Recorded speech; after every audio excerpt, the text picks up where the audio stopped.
Mədinə-i Münəvvərəyə etdiyim səfərlərin birində bir nəfər qarşıma çıxdı. Onun saqqal və surətindən ya din polisi, ya da ki, əhlüsünnə məzhəbi tələbəsi olduğu hiss olunurdu. O yanıma gəlib dedi: "Olar sənə bir sual verim?" Dedim: "Buyur." Dedi: "Nə üçün Peyğəmbər sallallahu aleyhi və aleyh səhabələrin ardınca getməyə əmr etdiyi halda siz onun sözünə xilaf çıxırsınız? Axı bu necə ola bilər? Buna bir cavab ver." Ona dedim: "Peyğəmbər sallallahu aleyhi və aleyh səhabələrin ardınca getməyə əmr etməmişdir. Bu doğru deyil. Əgər sənin iddian doğrudursa, mənə bu barədə bir hədis gətir. Təkcə bir səhih, doğru hədis. Öz kitablarınızdan, hansı ki alimləriniz onu səhih hesab etmişdir. Alimlərinizin hər hansı birindən, yəni hədis alimlərindən, hansı ki bu növdə olan hansısa bir hədisi səhih hesab etmişdir. O hədis ki, səhabələrin ardınca getməyə əmr edir. Mən də sənə elə indi söz verirəm ki, öz məzhəbimi buraxıb sənin məzhəbinə keçəcəm." Dedi: "Yaxşı, tamam, inşallah gətirəcəm." Dedim: "Məyər sən demədin ki, Peyğəmbər səhabələrin ardınca getməyə əmr etmişdir?" Dedi: "Bəli."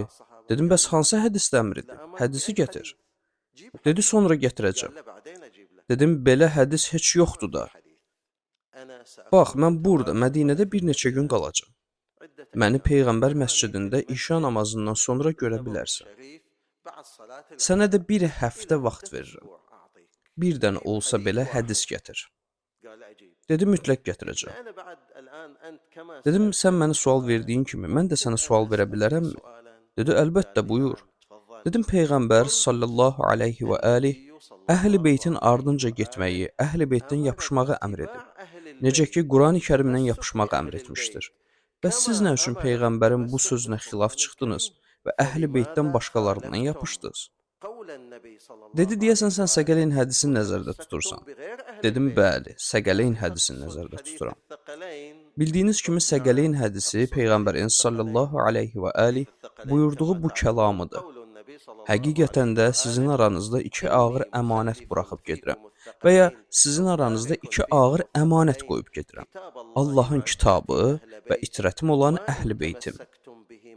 Əgər o ikisindən möhkəm yapışsaz, məndən sonra heç zaman azmayacaqsınız. Çünki o ikisi hovuzun yanında mənə qovuşana qədər heç zaman bir-birindən ayrılmayacaq. Odur ki, o ikisi ilə necə davranacağınıza diqqət edin."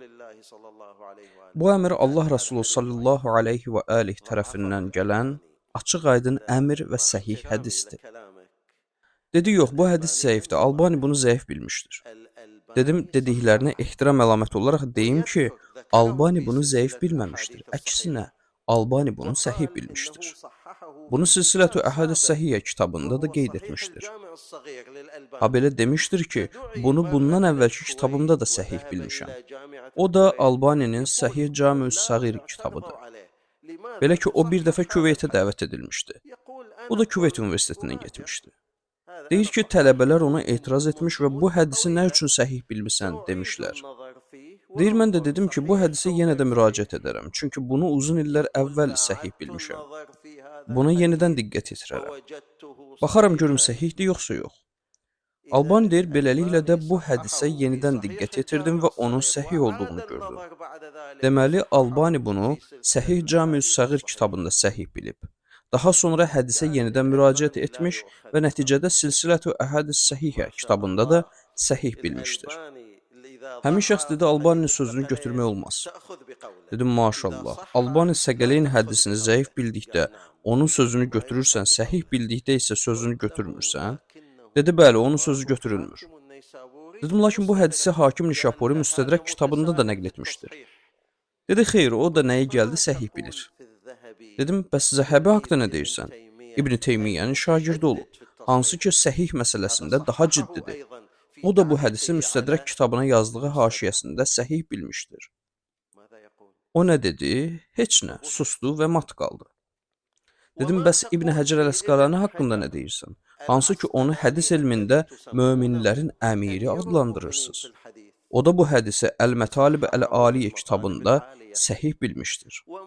Həmçinin səhih məsələsində daha ciddi olan İbn Kəsir Dəməşqi haqqında nə deyirsən? O da bu hədisi öz təfsirində səhih bilmişdir. Bununla yanaşı ondan başqa çoxlu sayda alimlər də bu hədisi səhih bilmişlər. Bəs nə üçün siz Peyğəmbərin sallallahu aleyhi və aleyh bu səhih hədisdəki sözünə əməl etmirsiniz? Hansı ki, müxtəlif yollarla nəql edilmişdir və səhihdir. Sizin hədis hafizləriniz də bunu səhih bilmişlər. Buna cavab yoxdur və cavab verə də bilməzsiniz.